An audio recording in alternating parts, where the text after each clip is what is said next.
and lead any conclusions as to the motives of the person Are you, to the judge. Your Honor, please, are you, Anyway, the Chief Justice is the highest magistrate of the land, and he knows the law, he knows the answer the question or to state his position. You can exhaust all your skills to cross-examine him after he finishes his narration. I think it's about to end anyway. I will do that, Your Honor. All right. no Further. necessity.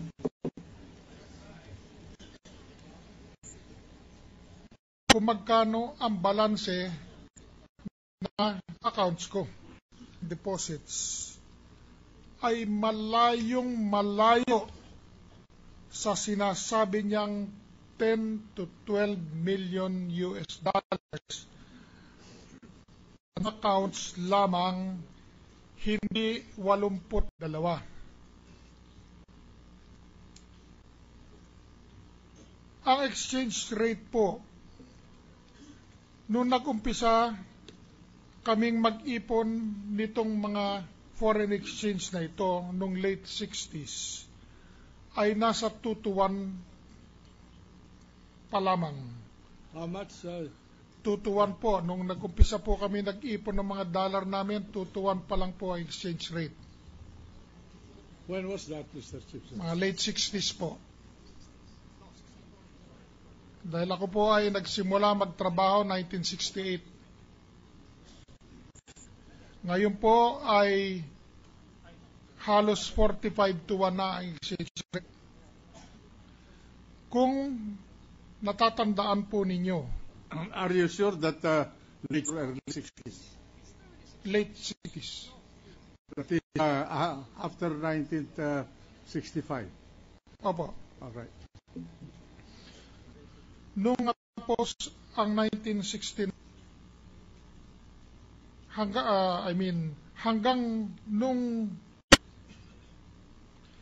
maayos, awa naman po ang kita, lalo na nung ako'y naging dollar. Ang tanong naman po ay bakit naman sa US dollar? Sapagkat wala po kayong lugi sa US dollar. Dahil ito ay napaka-stable kung ikukumpara ninyo sa Philippine pesos. Ikaw ay liquid at ito ay madaling palitan kung kailangan at mabilis umakyat ang halaga. At hindi naman po kami nagkamali sa pagkaka-invest namin po foreign currency, sapagkat ang exchange rate po ay tumalo na to almost 7 times namin halos 40 years ago. At dahil halos hindi namin nagagalaw ang interest, dahil meron naman po tumagong halaga ng mga invest. Isa pa po, mahaba po ang history nitong mga pondong ito.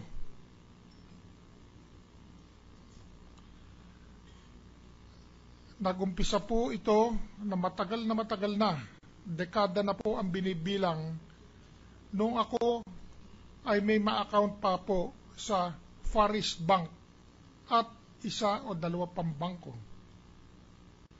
Wala po akong 10 to 12 million sinabi ni Ombudsman Carpio Morales.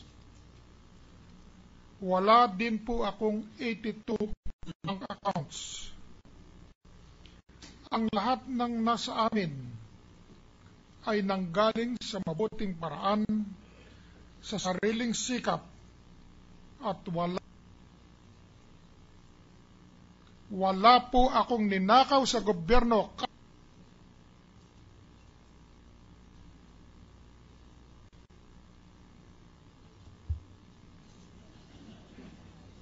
Are you true, Mr.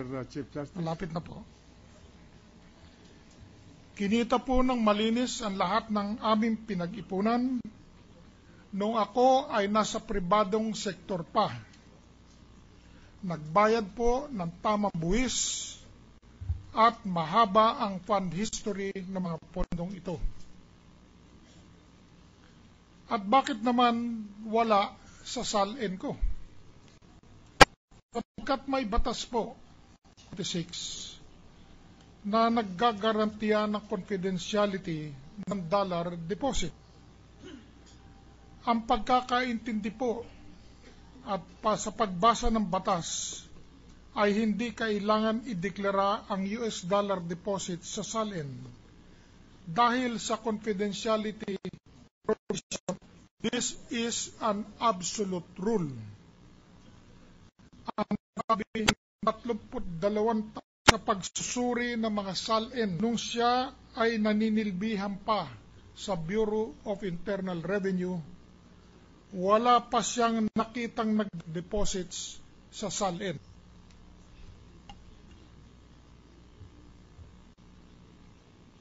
Ako po ba ay may tinatago? Sinasabi ko po sa inyo at tumitingin ako ng diretso inyo. Wala po akong hindi ko po ilalagay sa pangalan ko ang kwarta kong ito. Hindi ko ilalagay sa pangalan ko ang mga perang ito.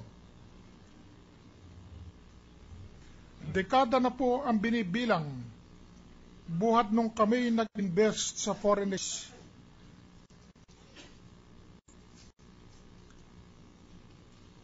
Ako naman po ba ay may peso deposits? Opo. Your dollar deposits were only earning interests, or are you engaged in buying and selling foreign currency? Compounded po. Compounded annually. Interest lang. Opo. Okay. May mga peso na nasa pangalan ko sa accounts. Nakakapagtaka nga po, LRA list, 45 properties daw, yung pala'y lilima lang. 82 daw po dollar accounts, yung 31 peso accounts daw po, yung pala'y tatatlo lamang. Ang hilig naman po mag-imbento. At hindi naman namin pa ito. Ilan noon po, ito naman po ay kumita na din po yan. Noong mga taong mga 1990, nung ang aking ina po ay na-diagnose na may colon cancer, inihabilin po niya kung ano may yung natitirang pera niya sa bangko sa akin. Sabi niya, ikaw na ang mga siwa niyang pondong yan, ikaw na ang bahala sa pagbayad.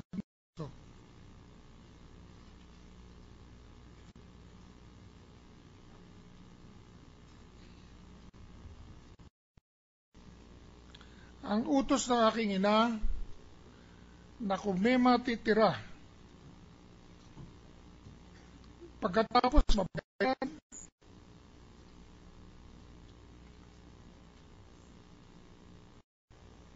ang kanyang mga doktor, hospital bills,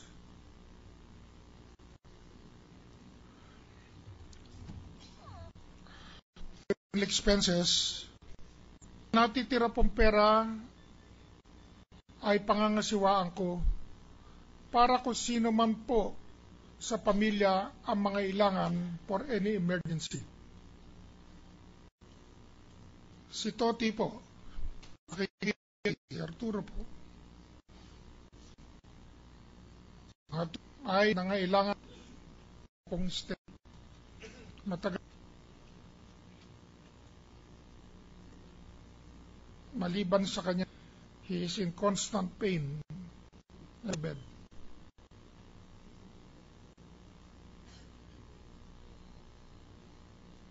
Dito na pong kinukuha.